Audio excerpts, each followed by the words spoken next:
हमने रिपोर्ट देनी होती है, अक्टूबर में एटीएम होनी होती है, उन्होंने अपने ओनर्स को हाउस पर तो 3 महीने के अंदर हमें जुलाई अगस्त सितंबर नवंबर में ऑडिट कंप्लीट करना होता है। छोटी कंपनी में आराम से हो जाए, लेकिन जो बड़े क्लाइंट होते हैं, मीडियम साइज या लार्ज साइज होते हैं, कम टाइम पे आराम से ऑडिट पॉसिबल नहीं, आपको ठीक ठाक एफर्ट करनी पड़ती है, नाइट स्टेज करनी पड़ती है।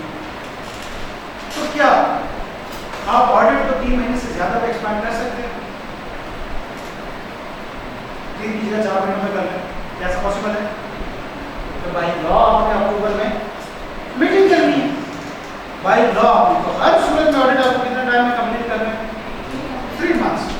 तो जो ऑडिट मैनेजर होता है उसकी प्रायोरिटी क्या होती है? ऑडिट को विद इन टाइम करना। अब मसला ये है कि आपको पता है जब हम टाइम को बचाते हैं तो क्वालिटी, लेकिन क्या आप ऑडिट में क्वालिटी कम कर सकते हैं? ऑडिट नहीं, आप क्वालिटी भी कम नहीं कर सकते, क्योंकि ऑडिट का काम ही कॉन्फिडेंस देना होता है, एतमाद देना होता है। और अगर ऑडिट के अंदर ही क्वालिटी नहीं है तो लोग आपके काम पर कॉन्फिडेंस करेंगे नहीं, एतमाद नहीं करेंगे। तो लिहाजा हमने क्वालिटी भी पूरी देनी होती है और विद इन टाइम की ऑडिट कंप्लीट करना होता है। मसला ये है कि ऑडिट मैनेजर क्या दोनों काम कर सकता है एक ही लेवल? क्या एक ही लेवल की प्रायोरिटी रख के एक ही मैनेजर दोनों काम कर सकता है? या तो वो कहेगा टाइम के दरमियान में ऑडिट करो, या कहेगा अच्छा करो। ऐसी बात है कि नहीं? फॉर एग्जाम्पल ये आप हैं, मतलब एक सॉरी आप नहीं है, कोई भी एक है,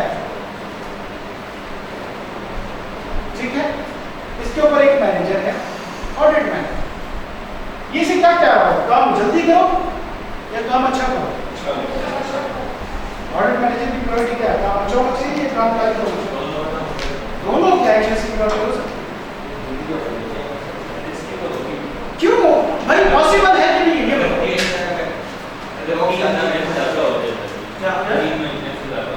टाइम तो मैंने कहा भाई वो बाई लॉ पर अपनी मर्जी करना क्यों करना है? यही तो सब चीज है, यही तो प्रेशर है। क्या तो वो मतलब छोड़े ना, वो जो मैं कर रहा हूँ उसी के अंदर है ना। ऑडिट तो कंपनी के 5-5 साल बाद भी जाते हो, 6-6 साल बाद भी होते हैं, लेकिन जिस बात पे हम चल रहे हैं उसका है ना कि आपके पास 3 महीने से ज्यादा टाइम नहीं, खत्म। अगर आप कहेंगे 3 महीने से ज्यादा है, फिर तो प्रायोरिटी फिर भी एक ही होगी, क्या कहेगा? अच्छा टाइम के ऊपर लिमिट ही नहीं, फिर भी तो प्रायोरिटी क्या होगी? एक ही होगी, आप क्वालिटी होगी। अगर टाइम बाउंड कर दोगे तो फिर क्या होगा? हाँ बताएं जी, क्या दोनों शख्स वो बता दोनों चीजें मेंटेन कर सकता है?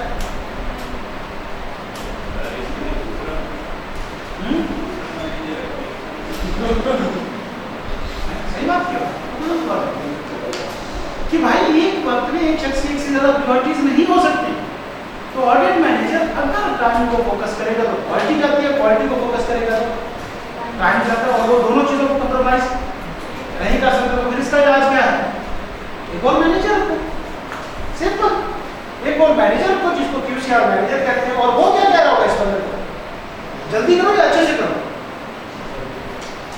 QCR क्वालिटी कंट्रोल मैनेजर क्या कहेगा? जल्दी से करो, अच्छे से करो, अच्छा काम करो, क्वालिटी का काम करो। जबकि ऑडिट मैनेजर क्या कह रहा होगा? जल्दी बंदा कह रहा है उसको ये दोनों पे प्रायोरिटी हो। अब जो बंदा कर रहा है आप बेचारा लगा, मतलब उसने टाइम के अंदर भी कंप्लीट करना और क्वालिटी भी मेंटेन करना। तो यहाँ पे क्या सिंगल चेन ऑफ कमांड है? कितने लोग ऑडिट दे रहे हैं? तो और एक वक्त में कितने लोग को रिपोर्ट कर रहे हैं? 2। तो क्या वो चीज इस स्ट्रक्चर में पॉसिबल है ना? इसका तो हमने देखा, इसका क्या है? Single chain of command.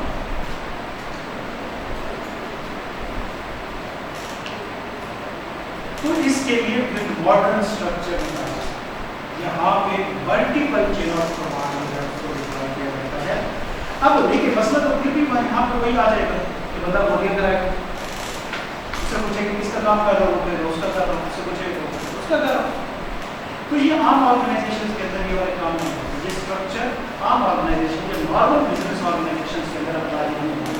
ये ऐसी ऑर्गेनाइजेशन के अंदर नॉर्मल स्ट्रक्चर अप्लाई होते हैं जहाँ पे लोगों की ट्रेनिंग और उनका कल्चर और उनकी वैल्यूज, उनके बिलीफ इस तरह डिजाइन किए जाते हैं कि वो कोई गोलियां नहीं करते। ट्रेनिंग उसी तरीके से होती है कि वो एट अ टाइम एक से ज्यादा लोगों की तरफ से भी कमांड को इंटरटेन कर रहे होते हैं। और ज्यादातर ये स्ट्रक्चर जो है मतलब है ना, ये मतलब क्यों हम तकलीफ कर रहे हैं ना,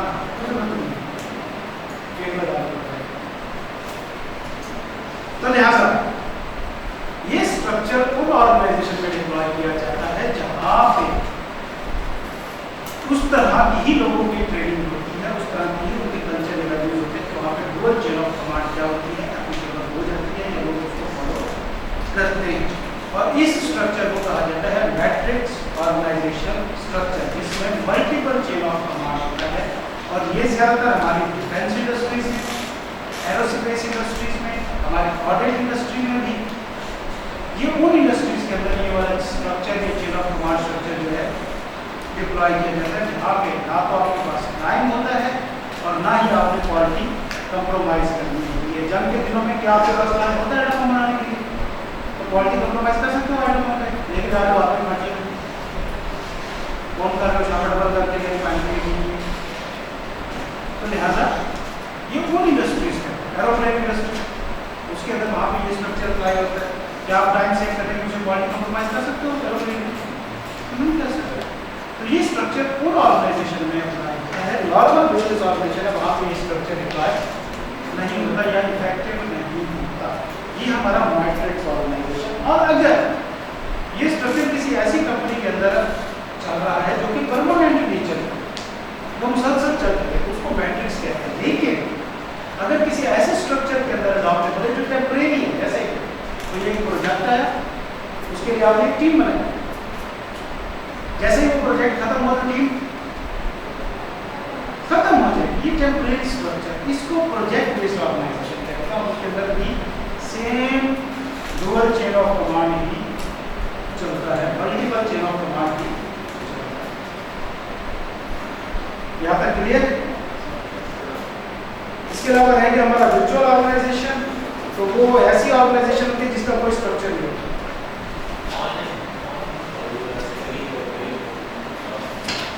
जो दिन करता है करो, नॉर्मल इंटरनेट के मोबाइल फोन चलती है, कोई स्ट्रक्चर नहीं होता, मोबाइल हो भी सकते हैं नहीं हो सकते, फिजिकल एग्जिस्टेंस हो भी सकती है नहीं हो सकती, ज़्यादातर इंटरनेट के जरिए चल सकता है, मोबाइल के जरिए चल सकता है, मुख्तलिफ काम है, तो वो वर्चुअल ऑर्गेनाइजेशन। अच्छा ये बुक में आ रही है, जरा देखते हैं कोई चीज़ है तो नहीं। अच्छा इसके अंदर कुछ एग्जाम्पल्स वगैरह है, यूनिलीवर वगैरह होती है, वो पढ़नी हो तो पढ़नी चाहिए, पता जरूरी नहीं है, कोई फायदा नहीं है पढ़ने का, टाइम हो इसके पास वो पढ़ लें। वर्चुअल ऑर्गेनाइजेशन,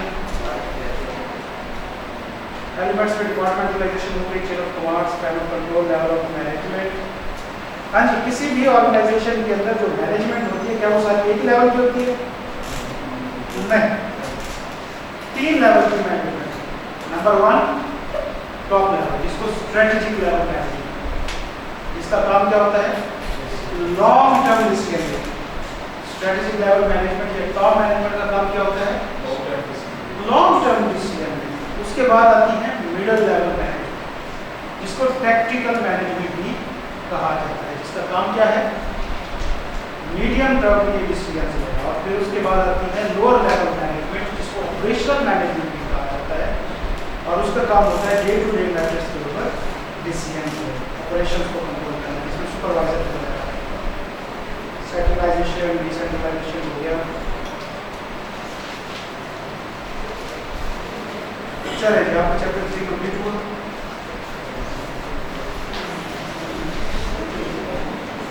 कल अपनी क्लास नहीं होगी, परसों इंशाल्लाह चैप्टर 4 शुरू करेंगे, और चैप्टर 4 बहुत इंपॉर्टेंट है।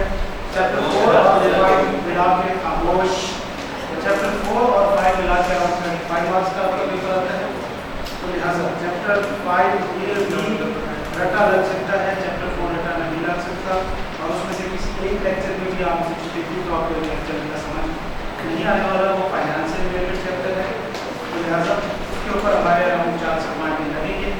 तो सर इसमें 4 से 5 5 में, चैप्टर 6 एक दिन का है, चैप्टर 8 एक दिन का है, चैप्टर 10 पे 2 दिन है, चैप्टर 9 और 7 भी 2 दिन है। बुक लाजमी पढ़नी, कुछ और चले ना करे, पढ़े ना पढ़े, टेस्ट में ना दें, चीज करे ना करे, कोई फर्क नहीं पड़ता, बुक लाजमी पढ़नी। अगर बुक नहीं पढ़ी दोबारा आपको अगली क्लास अगले बैच की टिकट फ्री नहीं होगी, ठीक है? तो लिहाजा बुक लाजमी पढ़नी। ओके, आप जा सकते हैं, वैसे तो बैठ तो कर लो ना, तो फिर इधर किस चीज़ की जल्दी में चाहिए? बैग शैग बंद कर उल्टा मुझे शर्मिंदा करा होता है कि 5 मिनट रुकते हो। ये तक रुकना करो ना, इसी में बेहोश होने वाले लोग पड़े हैं। अच्छा यार, टाइमिंग सीरियसली हम मेरे ख्याल मॉर्निंग की करते हैं, मैं अपना टाइम टेबल चैप्टर कराता हूँ, वहाँ से बस ये निकालते हो मॉर्निंग की क्लास में सब तक आप वैसे फॉलो करो। ओके मेरा बच्चा, अल्लाह हाफ़िज़।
कितनी